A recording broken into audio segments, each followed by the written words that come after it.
E agora o assunto é direito previdenciário aqui no Balanço Geral. Você tem alguma dúvida sobre esse assunto?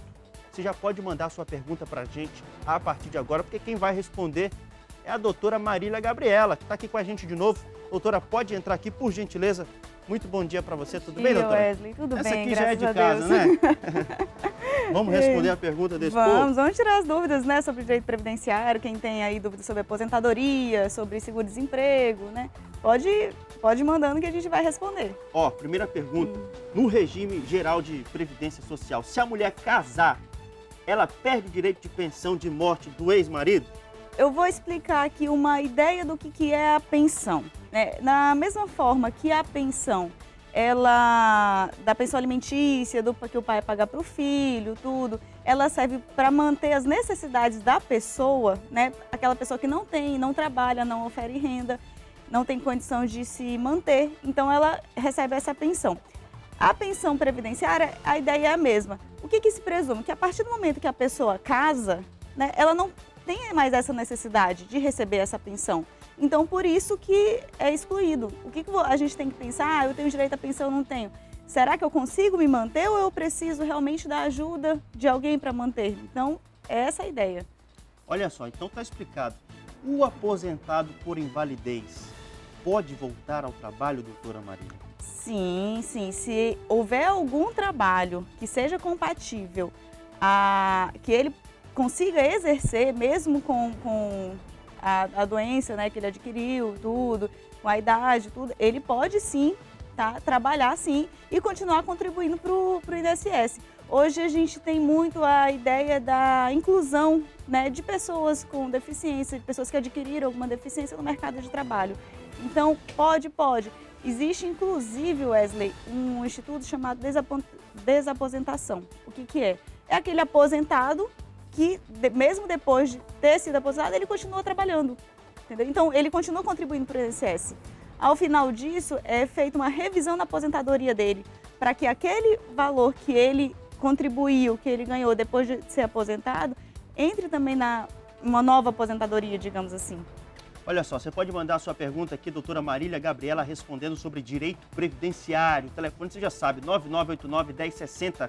Doutora Marília, pergunta chegando para a senhora. Minha sogra trabalha 25 anos na educação da zona rural de Cruzeiro do Sul e nunca tirou férias e também nunca recebeu PIS.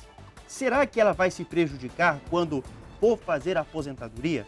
Olha, tem que verificar a situação dela em específico. É interessante que ela vá a um posto do INSS, entendeu?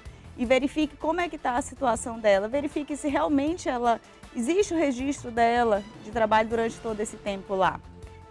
O fato de ela não ter tirado férias não significa automático que ela não vai ter direito à aposentadoria no final, né? Férias é um direito trabalhista, ele não se confunde com o previdenciário.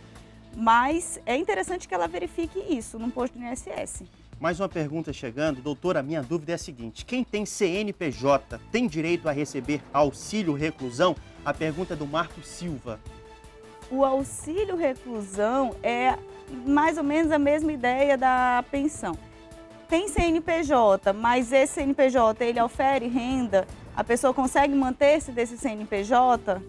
Tem que ter essas questões respondidas para você ver se a pessoa vai ter direito ou não a receber o auxílio reclusão. Não o auxílio reclusão, inclusive, às vezes ele é muito mal comentado pelas pessoas, né? As pessoas não têm conhecimento do que é o auxílio reclusão, mas não é pago para todo mundo, é pago para o beneficiário, né? É aquele que contribui para o INSS. Então, assim, eu contribuo para o INSS, então eu vou ter direito. É como se fosse uma espécie de seguro. Eu vou numa seguradora, faço um seguro, depois eu recebo a conta-prestação. O auxílio reclusão da mesma forma. Eu contribuo para o INSS, depois eu tenho direito à conta-prestação do auxílio reclusão. Desde que preenchida determinadas regras específicas. Bom dia, sou autônoma e gostaria de saber se posso contribuir, no caso, para a Previdência e como, doutora? Claro, a pessoa autônoma, inclusive, assim, da mesma forma que ela pode contribuir, fazer um plano de previdência privado, ela também pode fazer um plano da Previdência Pública, que é o INSS, que é o regime geral que todos nós conhecemos. Então, ela pode ir fazer o carnezinho dela do INSS, pagar mensal, para ao final, depois da somatória, ela conseguir aposentar-se, porque chega uma hora na vida da gente que a gente não consegue, a gente não tem mais forças para poder trabalhar. Isso é normal. Por isso que existe o Instituto da Aposentadoria. Porque como é que você vai se manter depois que você não tem mais a mesma força de quando você é jovem? Então, você para de trabalhar e começa a receber. Mas para isso, o INSS você tem que contribuir para ele, para poder fazer para receber esse benefício.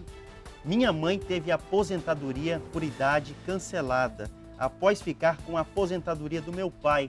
Ela pergunta se isso é justo, doutora. Existe situações que a gente tem que analisar até o caso em concreto, mas de uma forma geral. Existe a aposentadoria normal, que é aquela que eu contribuo para o INSS, ao final de determinadas contribuições ou com uma certa idade eu consigo receber essa aposentadoria. Existe um benefício que é chamado LOAS. Esse benefício é o que as pessoas confundem, às vezes falam assim, é aposentado por idade. Mas é uma pessoa que é aposentada por idade que nunca contribuiu para o INSS. Então não é aposentadoria, é esse benefício que ela recebe, que não tem direito ao 13º salário. Aí as pessoas, mas minha mãe recebe aposentadoria por idade, mas não recebe 13º salário. É porque é esse benefício que ela recebe, não é aposentadoria, porque ela, por certo, ela não tinha o tempo de contribuição necessário. Então existe o quê? Aposentadorias que não conseguem ser cumulativas, certo? Se talvez a aposentadoria do pai dela era maior, era mais benéfica e ele não podia ser cumulado com a aposentadoria dela. Porque a ideia é justamente essa, é fazer a pessoa manter o seu padrão de vida. De qualquer forma, é interessante analisar o caso concreto, que ela procure um profissional, que ela procure o posto do INSS para saber o motivo pelo qual foi cancelado, entendeu? E averigue direitinho essa situação. Direito previdenciário é o assunto de hoje aqui no Balanço Geral, tá bom? A gente está entrevistando a doutora Marília Gabriela. Meu filho é especial, ele não ganha 13º salário. O salário dele vem seco, segundo aqui a pessoa que faz a pergunta. Ele gostaria de saber por que isso acontece. Olha, a questão que eu acabei de falar, esse benefício chamado LOAS, é o benefício para a pessoa que chegou a uma determinada idade, que não contribuiu para o INSS, não conseguiu as contribuições, ela recebe um salário mínimo sem 13º, é o mesmo benefício que é pago à pessoa com deficiência, entendeu? Que não fez contribuição para o INSS, porque quem é deficiente recebe esse benefício desde criança, desde constatada a deficiência. Então, de fato, realmente, o benefício ele não dá direito a 13º salário. Não é a aposentadoria, como as pessoas costumam falar, é um benefício, entendeu? Com regras um pouco diferentes. Mas, no final, a pessoa recebe todo mês um salário mínimo. Doutora, uma questão muito específica nossa, que é essa questão dos soldados da borracha, né?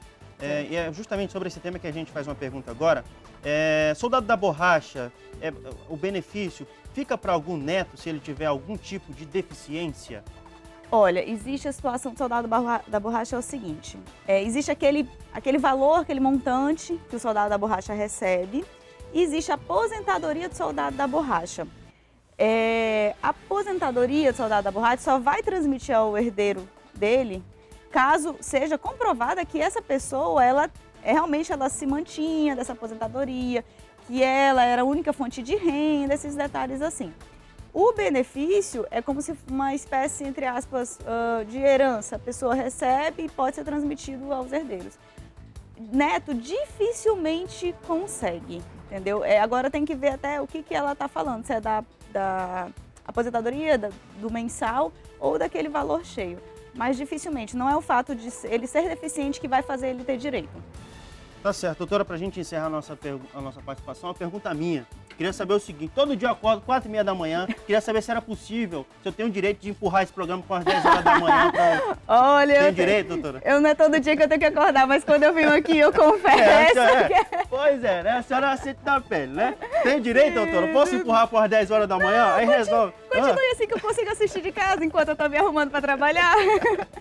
Olha, então, poxa vida, contava com a doutora aqui, com a ajuda dela, mas levei uma na cara ainda. Eu vou ter que continuar de madrugada. Tá bom, doutora Marília, obrigado pela sua participação obrigada, aqui. A senhora que é sempre gente boa aqui com a gente. Segura aqui que a gente vai chamar o Jardel Angelim. Okay. Esse aqui gosta de dormir, doutora. Cadê o Jardel?